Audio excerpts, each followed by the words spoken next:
बड़ी खबर, बड़ी जानकारी आपको बता दें।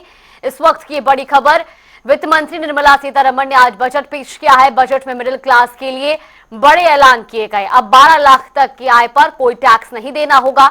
हर महीने 1 लाख की कमाई पर टैक्स नहीं है। इसके अलावा 0 से 4 लाख तक, यानी कि 4 से 8 लाख तक के बीच में सिर्फ 5% इनकम टैक्स। इसके अलावा 8 से 12 लाख तक 10%, 12 से 16 लाख आय पर 15%, 16 से 20 लाख आय पर 20% और 20 से 24 लाख आय पर 25% और 24 लाख से ऊपर 30% इनकम टैक्स देना होगा। 12 लाख की आय वालों को राहत मिली है। और इसके अलावा आपको बता दें कि टैक्स स्लैब में जो बदलाव किया गया उसमें मिडिल क्लास को एक बड़ी राहत दी गई है। आज वित्त मंत्री निर्मला सीतारमण ने बजट पेश किया और अब इस बजट के जो बड़े ऐलान है, बड़ी बातें हैं, वो आपको बता रहे हैं। 12 लाख तक की आय पर अब कोई टैक्स नहीं देना होगा। हर महीने 1 लाख की कमाई पर भी कोई टैक्स नहीं है। 4 लाख तक की इनकम पर कोई टैक्स नहीं होगा और 4 से 8 लाख तक की आय पर 5% इनकम टैक्स है। तो ये टैक्स स्लैब से जुड़ी जो कुछ बड़ी अपडेट्स हैं वो आपको टीवी स्क्रीन पर लगातार दिखा रहे हैं। बजट ब्रेकिंग इस वक्त की बड़ी जानकारी। आज वित्त मंत्री निर्मला सीतारमण ने साल 2025-26 के लिए बजट पेश किया है और इस बजट से कई उम्मीदें आम जनता को थी और कई उम्मीदों को यहां पर बजट में पूरा करने की कोशिश भी की गई है। सबसे बड़ी जो निगाहें हर किसी की टिकी हुई थी वो इनकम टैक्स स्लैब पर, और उसी से जुड़ी अपडेट्स भी आपको लगातार टीवी स्क्रीन पर दिखा रहे हैं। बजट में प्रावधान किया है, इसके लिए माननीय प्रधानमंत्री जी को और वित्त मंत्री जी को बहुत बहुत बिहार वासियों के ओर से बहुत बहुत आभार। लेकिन विपक्ष को इसके बावजूद आपत्ति है उनको। विपक्ष, मैं तो आरजेडी के नेताओं को कहूंगा कि बिहार की बात जब भी केंद्र की सरकार करती है तो विरोध में खड़े हो जाते हैं। आज भी पूरा समूचा विपक्ष के साथ आरजेडी सुर से सुर मिला रही है और जो बिहार के कल्याण के लिए, बिहार के विकास के लिए, बिहार के उत्थान के लिए, बिहार के मान सम्मान के लिए जो किया गया है उस पर विपक्ष वाले और उसमें आरजेडी सहित सभी जो ऐतराज जता रहे हैं, यह बिहारियों को अपमानित करने जैसा है। बिहार के विकास को से न मतलब रखने वाले की प्रवृत्ति को दर्शाता है। बिहार के और बिहार वासियों के मन में माननीय मोदी जी हैं और मोदी जी के मन में बिहार वासी हैं। यह सिद्ध हो चुका है। अब यह लोग छटपटाए। बिहार के लिए माननीय मोदी जी ने जो काम किया है और यह जो बजट में प्रावधान माननीय वित्त मंत्री जी की है, उसके लिए फिर से हृदय से बहुत बहुत आभार। और जनता सबक सिखाएगी इन लोगों को।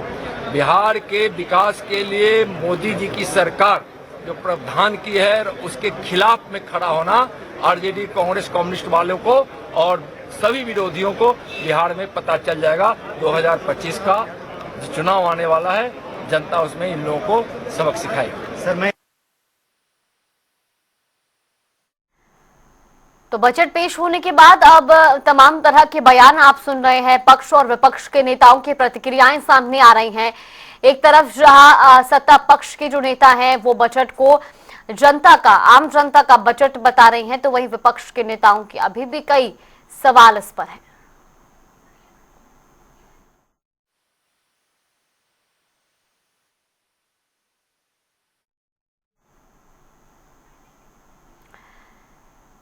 तो आपको बता दें कि आज के बजट में जो सबसे बड़ी राहत दी गई है वो मध्यम होगा कि काश हर साल चुनाव हो बिहार में, जैसे हमारी जो केंद्र सरकार है उनके बारे में कोई योजनाएं बता सकें। बिहार में चुनाव आ रहा है, 2 तरीके से पता चलता है, जब ध्रुवीकरण शुरू करते हैं और आम आदमी का बजट अनाउंस होता है। तो बिहार भी उम्मीद करा होगा। बाकी सारा विस्तार से, महिलाएं हों, हमारे किसान हों, युवाओं के लिए रोजगार के माध्यम हो, हम उन सबको पहले देखूंगी, पर उम्मीद करती हूँ उन सबको ध्यान में रखकर, जैसे मैंने आज सवेरे भी कहा था, उनका 8th record term consecutive budget है, वो रिकॉर्ड पार करते हुए वो जनता 1.4 बिलियन नेशन के जो जनता है वो उनको तरफ देख रही थी कि उनको राहत की सांस मिलेगी।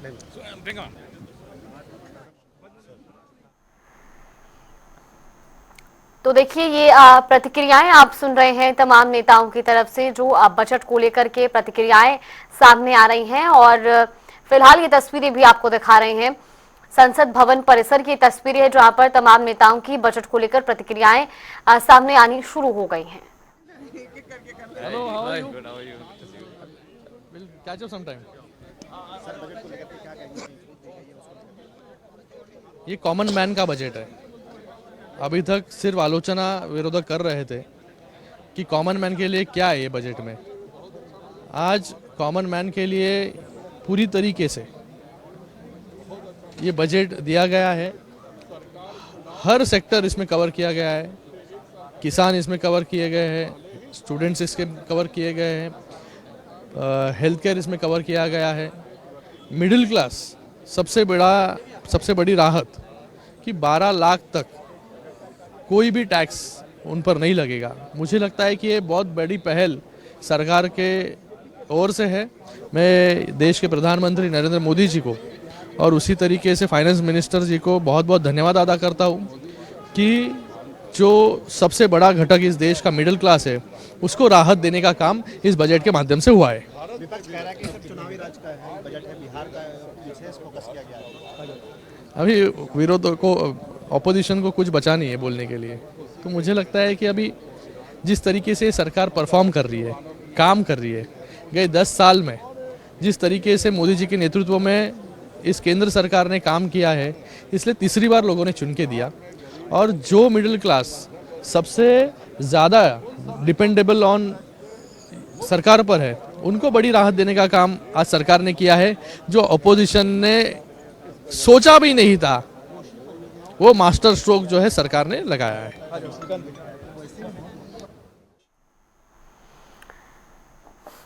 तो देखिए जो तमाम मोदी जी ने, हमारे देश के प्रधानमंत्री जी ने महिलाओं को आगे लाने के लिए कोशिश की और एक बार वापस हमें इस बजट में भी देखने के लिए मिला कि महिलाओं को आगे लाने के लिए सेल्फ हेल्प ग्रुप के माध्यम से रहे या अन्य योजनाओं के माध्यम से, बैंक की योजनाओं के माध्यम से पूरा प्रावधान किया गया है कि हमारी लखपति दीदी की जो योजना मोदी जी ने पिछले कई सालों से चलाते आ रहे हैं और आज उसका हमें फ़ायदा भी दिखाई दे रहा है। खुद भी मैं हमेशा बात करती हूँ जब महिलाओं के साथ कि आज एक ग्रामीण क्षेत्र की महिला, कभी हम टर्नओवर देखें तो आज 2 करोड़ 3 करोड़ तक पहुँच रहा है। मतलब आप देख सकते हो कि ग्रामीण क्षेत्र की महिला आज खुद सेल्फ सफिशिएंट आज वो हो रही है, खुद सक्षम हो रही है और इस देश को विकसित करने के लिए उसके माध्यम से एक छोटे छोटे उद्योग के माध्यम से भी बहुत बड़ी अहम भूमिका हमें महिलाओं की, देश की महिलाओं की देखने के लिए मिल रही है। और इस बजट में भी हमें वो देखने के लिए मिला है। जो हमने 2047 का विकसित भारत का जो संकल्प आदरणीय मोदी जी ने पूरे देश के लोगों ने लिया है, तो आज इस बजट के माध्यम से हमें वो भविष्य में पूरा होते दिखेगा। मुख्यमंत्री भी युवाओं को भी ध्यान रखा गया बजट में, ज्ञान जो किसान और यूथ, आप महाराष्ट्र से आते हैं, वहाँ किसान भी और यूथ को लेकर के किसानों के लिए भी बहुत बड़ा प्रावधान इसमें किया गया है। खास करके जो हमारे महाराष्ट्र से हमेशा मांग रही कि कॉटन को लेके, आज हम देख सकते कॉटन पे भी काफ़ी रिसर्च, कॉटन सीड पे काफ़ी रिसर्च किया गया है कि जिसके माध्यम से आज किसानों का जो उत्पादन है वो डबल आएगा। किसानों को अच्छे क्वालिटी का कॉटन यहाँ पे उसके खेत में आएगा और उसे आमदनी में उसका ज़्यादा फ़ायदा मिलेगा, उसके प्रोसेसिंग का वैल्यू उस पर बढ़ेगा। इसके कारण किसानों को भी उसका फ़ायदा होगा। आज फर्टिलाइज़र की हम बात करते, यूरिया की हम बात करते, कई तरह यूरिया के बारे में हमेशा किसान बोलते कि यूरिया हमें क्वांटिटी में नहीं मिलता है, लेकिन आज हम देख सकते हैं कि देश के चारों कोनों में यूरिया फर्टिलाइज़र जो भी है उसकी फैक्ट्री का सेटअप हो रहा है कि जिसके माध्यम से कम समय में कम दाम में किसानों तक पूरा सफिशिएंट जितना उसे चाहिए उतना यूरिया भी आज उसे मिलेगा, फर्टिलाइज़र भी मिलेगा। ऑर्गेनिक की तरफ भी हम बढ़ रहे हैं। तो एक हम बोल सकते हैं कि किसानों को FPO जो फार्मर प्रोड्यूसिंग कंपनी है उसके माध्यम से किसानों को भी आगे लाने का पूरा प्रावधान इस बजट के माध्यम से हुआ है। और युवा जो है कि युवा भी हर सेक्टर में आगे बढ़े, फिर वो किसान मतलब खेती में भी आगे बढ़े, डिजिटल इंडिया में भी आगे बढ़े, मेक इन इंडिया में भी आगे बढ़े, इस देश के विकास में भी युवाओं का अहम भूमिका निभानी है, उसमें भी वो आगे बढ़े। इसके लिए इस बजट में प्रोविज़न किया गया है कि जो युवाओं ने इनिशिएटिव लिया है एक प्रोजेक्ट करने के लिए, तो उसको बैंक के माध्यम से, सरकार के माध्यम से पूरा प्रावधान उसके लिए किया गया है। मिडिल क्लास जो 12 लाख का टैक्स स्लैब में छूट पहली बार इतना बड़ा छूट दी। ये बहुत बड़ी बात है और ऐतिहासिक एक बजट इसमें आज हमें देखने के लिए मिला। जो मिडिल क्लास को लेके हमेशा चर्चा रहती है कि मिडिल क्लास के बारे में सरकार सोचती नहीं है, जो विरोधक हमेशा टिप्पणी करते रहते हैं, लेकिन मैं आज मुझे बताते हुए खुशी हो रही है कि आज मिडिल क्लास का भी एक अहम भूमिका हमें इसमें दिखाई दे रही है कि आज 12 लाख तक उसे आज उसमें छूट मिल रही है। तो मुझे लगता है कि देश के हर सेक्टर को इसमें कवर किया गया है कि जो विकसित भारत का संकल्प है हमारा, उसमें देश का हर नागरिक जुड़े, हर नागरिक का योगदान इस विकसित भारत में हमें दिखे। Thank you.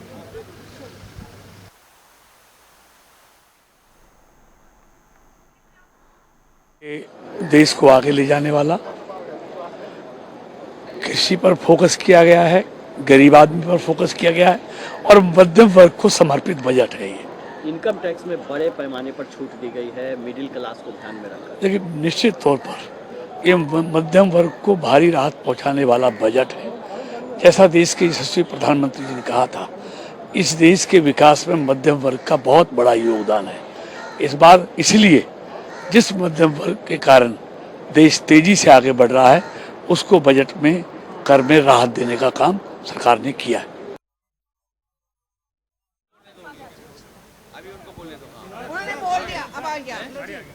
अभी रुक जाओ, अभी चाय कॉफी पिए तब जाएंगे। बंद कर रहे हो मैम? मैम बजट आया उसको लेकर के क्या कहेंगे? टैक्स में कई सारे बदलाव किए गए, उसको लेकर क्या कहेंगे? टैक्स के बदलाव तो ठीक है, लेकिन जो हमारे किसान को एमएसपी चाहिए था वो नहीं दिया। और न्यूक्लियर की बात की, हरियाणा में हमारा गोरखपुर का न्यूक्लियर प्लांट कब से पड़ा है, उस पर कुछ हो नहीं रहा। बहुत से मुद्दे हैं, गरीबों के आवास के लिए कोई बात नहीं, मनरेगा की कोई बात नहीं। अभी आगे देखेंगे, चुनाव है बिहार, दिल्ली, उसके लिए ये सब नज़र आ रहा है। बिहार को विशेष दिख ही रहा है, साफ दिख रहा है और कहीं किसी की कोई बात ही नहीं। हरियाणा को कुछ मिला नहीं। See, we have to look at the details before we can really give an intelligent comment about the budget, because the budget is always, the devil is in the details, and really can't make up our minds one way or the other merely by hearing the finance minister's speech. There has been a slew of new proposals, but one must also see what happened to the proposals announced in the previous budget, because some grand schemes were announced in the previous budget as well. So what is the status of them? And बहुत सराहनीय, कर्मचारियों को काफ़ी relaxation दी गई है, 12 लाख तक नील कर दिया गया है, तो बहुत ही बढ़िया मध्यम वर्ग के लिए। आज जो बजट पेश किया गया वास्तव में सराहनीय बजट रहा है, और मैं स्पेशली महिलाओं की अगर बात करूं तो निर्मला सीतारमण जी जो है उनको बहुत बहुत बधाइयाँ, बहुत बहुत उनका धन्यवाद कि एक तो सरकारी कर्मचारी हैं, उनके लिए भी जो है उन्होंने जो सरकारी कर्मचारी उम्मीद कर रहे थे कि भी 10 लाख तक का कंसेशन मिलेगा, किंतु उन्होंने 12 लाख करके मतलब सभी कर्मचारियों को प्रसन्न कर दिया है। और महिलाओं के लिए भी जैसे कि 2500 रुपये मासिक कर दिया है, बस यात्राएं ट्रैवलिंग जो है दिल्ली में फ्री कर दी गई है, और लाडली योजना जैसे कि चली हुई है हमारे यहाँ पर। और इसके अलावा जो है गवर्नमेंट ने जो है कृषि क्षेत्र में भी जो क्रेडिट कार्ड जो की सीमा थी, 3 लाख की सीमा थी, उसको बढ़ा करके 5 लाख कर दी गई। ये भी एक बहुत ही सराहनीय कदम मानती हूँ मैं।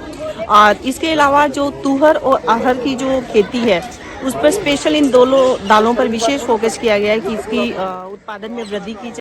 जो प्रधानमंत्री के दिमाग में बैठा हुआ है हर पहलू वहाँ का, वो आज जो है उसका दृश्य हमको देखने को मिला।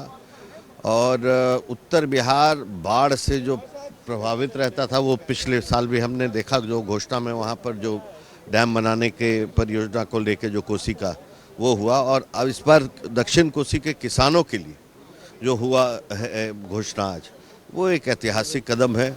मखाना के प्रमोशन के लिए जो फैसला, एक विशेष बोर्ड का सो गठन होने जा रहा है, ये एक ऐतिहासिक कदम है। और आईआईटी का जो एक्सपेंशन होने जा रहा है उसमें आईआईटी पटना जो है, जो चिन्हित आईआईटीज़ हैं उसमें से वो भी एक ये है। तो कुल मिला के बिहार जो प्राथमिकता प्रधानमंत्री के पूरे संकल्प यात्रा का है उसका आज बहुत बड़ा स्वरूप आज देखने को मिला है। और जो पूर्वोदय होगा तभी विकसित भारत बनेगा, ये ध्येय के साथ जो प्रधानमंत्री चले उस दिशा में ये बजट जो है पूरी तरह आगे बढ़ रहा है। स्लैब में छोटे बदलाव किए गए उसको लेकर के क्या कहेंगे? 12 लाख तक के लोगों को टैक्स नहीं देना पड़ेगा। अच्छी बात है। मैं भारत देश के पंतप्रधान माननीय नरेंद्र मोदी साहब, फाइनेंस मिनिस्टर श्रीमती निर्मला सीतारमण जी, इनका अभिनंदन करता हूँ। उन देश के लिए विकसित देश बनने के रास्ते के तरफ हमारा देश जा रहा है। इतना उपयुक्त ये बजट है, अच्छा बजट है। सभी क्षेत्र को, मुख्यतः मीडियम क्लास को उन्होंने दिलासा अच्छा दिया है। मैं दोनों का फिर एक बार अभिनंदन करता हूँ। किसानों को विशेष ध्यान दिया गया है। किसान है, मीडियम क्लास है, यूथ है, ये सब को सभी क्षेत्र में उन्होंने अच्छा दिलासा दिया। भाई साहब थोड़ा सा आप साइड रहना। पप्पू यादव यहाँ पर तो तमाम प्रतिक्रियाएं आप सुन रहे हैं बजट को लेकर के जो सामने आनी शुरू हो गई हैं। एक तरफ विपक्ष के नेता कहते हैं कि अभी बजट को पढ़ने के लिए समय चाहिए और उसके बाद ही उस पर कोई अपना रिएक्शन देंगे, लेकिन दूसरी तरफ है क्योंकि जिस तरीके से पिछले 10 साल से मिडिल क्लास की यही मांग थी कि हम लोग सैलरी कमाते हैं, उससे ज़्यादा खर्चा हमारा टैक्स में चला जाता है, ना सेविंग होती है ना इन्वेस्टमेंट होता है। आज फाइनली उनकी सुनवाई हुई है तो मैं उसका स्वागत करती हूँ। पहली बात ये, बिहार सोच रहा होगा कि काश हर साल चुनाव हो बिहार में, जैसे हमारी जो केंद्र सरकार है उनके बारे में कोई बता सके। इंडस्ट्री से प्रोक्योरमेंट में खर्च किया जाएगा। इससे माननीय प्रधानमंत्री जी ने जो डिफेंस में आत्मनिर्भरता का लक्ष्य रखा है उसको पूरा करने में मदद मिलेगी और डोमेस्टिक डिफेंस इंडस्ट्रीज को भी बढ़ावा मिलेगा। भूतपूर्व सैनिकों और उनकी फैमिलीज को बेहतर स्वास्थ्य सुविधाएं प्रदान करने के लिए young serviceman contributory health scheme यानी ECHS को 8,300 करोड़ रुपए से अधिक का एलोकेशन किया गया है। ये पिछले साल के बजटरी एलोकेशन से लगभग 19% अधिक है। बॉर्डर इंफ्रास्ट्रक्चर को और मजबूती प्रदान करने के लिए इस साल के बजट में कैपिटल हेड के तहत बॉर्डर रोड्स ऑर्गेनाइजेशन, भाई ऐसा है इसे काहे को लंबा डाल दिए, कोई जरूरत नहीं, बंद कर दो। बहुत लेंदी कर दिया, बहुत कोई जरूरत नहीं है।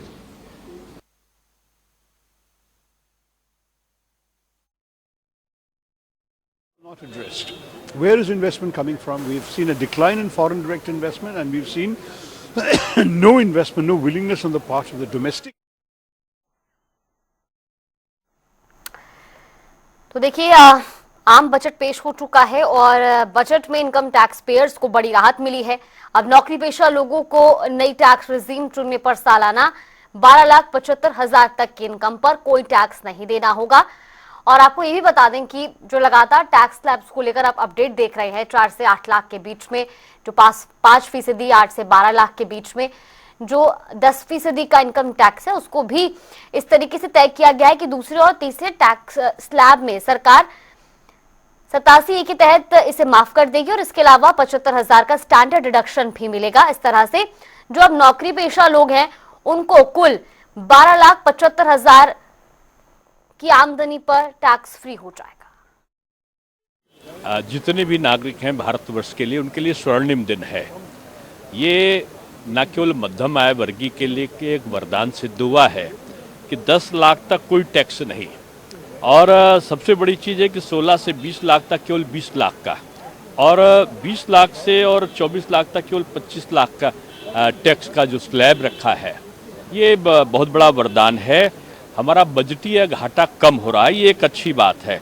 और जो फाइनेंशियल ईयर जो 26 है उसके लिए 4.4% का वित्तीय घाटा का अनुमान, ये भी हमारी भारत की अर्थव्यवस्था का एक शुभ संकेत है।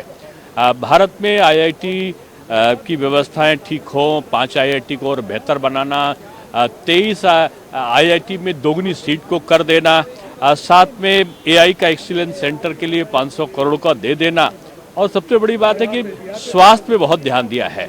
जो कैंसर की दवाइयाँ थी वो सस्ती होंगी, 36 दवाइयों में ड्यूटी कम होगी। एक प्रकार से कहा जाए तो जीवन रक्षक दवाओं पर काफ़ी कम हुआ है। और उड़ान योजना के माध्यम से ये भी एक महत्वपूर्ण है कि 120 नए एयरपोर्ट 10 सालों में होंगे। ये एक अच्छी वो है किसानों के लिए। कपास किसान का 5 साल का पैकेज है, तिलहन पे 50% से अधिक का उत्पादन हुआ है, और MSME एक वरदान साबित होगी। उसमें 10 करोड़ तक के ऋण की सुविधा दी गई है।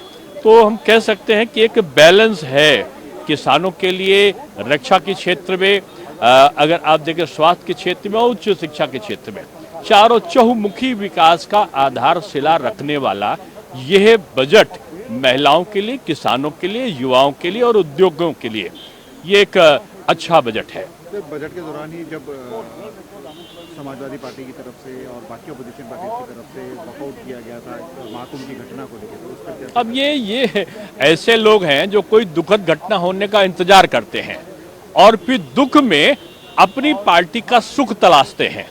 ये लाशों पर राजनीति करने वाले लोग।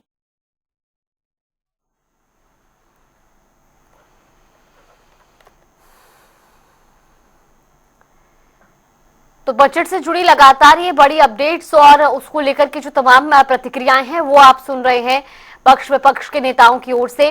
जो सबसे बड़ी राहत इनकम टैक्स पेयर्स को मिली है, 12 लाख तक की आय पर कोई टैक्स नहीं, इसको लेकर के ही अधिकतर प्रतिक्रियाएं आपने सुनी, जिस पर विपक्ष के नेताओं ने भी इस फैसले का स्वागत किया। हालांकि कई मुद्दों को लेकर के विपक्ष सवाल भी खड़े कर रहा है। कोई एम्प्लॉयमेंट में कोई इश्यू नहीं है, कोई किसानों के लिए कुछ नहीं दिया, कोई गरीबों के लिए नहीं है, कोई नरेगा की बात नहीं करी, कुछ बात ही नहीं करी है। 2047, 10 साल, 5 साल जो बजट होता है ये एनुअल होता है। ये भगवान की कृपा से ऐसे लोग पावर में हैं जो 1 साल की बात ही नहीं करते हैं, 50 साल की बात करते हैं। अरे 50 साल तक आप रहोगे, कौन रहेगा, किसको क्या पता है। तो they are not focused. Delhi election की वजह से एक इनकम टैक्स का काम इन्होंने कर दिया है, वो भी पढ़ना पड़ेगा कि एनेक्शर्स में क्या क्या लिखा है। Nothing in the budget. किसान एग्रीकल्चर के लिए नथिंग। बेरोजगारी के लिए कुछ नहीं किया, किसान के लिए कुछ नहीं किया, बोले ही नहीं है, इशू ही नहीं है। बढ़िया अंग्रेजी बोलने से थोड़ी बजट बनता है।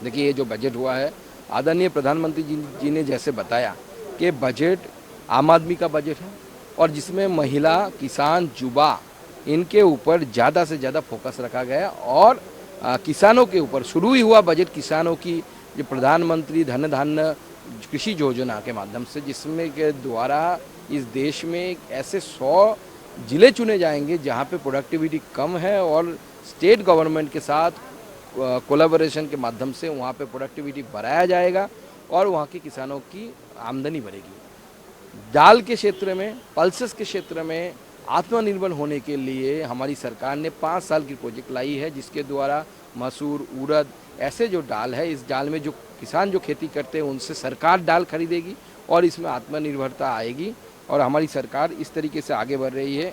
और उसके साथ साथ मुझे लगता है कि MSME में भी 22 लाख वर्कर को आगे आने वाले समय में बेनिफिट मिले, इसके लिए हमारी सरकार ने प्रावधान लाया है। 36 ऐसे मेडिसिन जो मेडिसिन कैंसर और बहुत ही नायाब बीमारी जो होते हैं, बहुत रेयर डिजीज़ जिसे बोला जाता है इंग्लिश में, उसके दवाइयों में 0 कस्टम ड्यूटी लाया गया।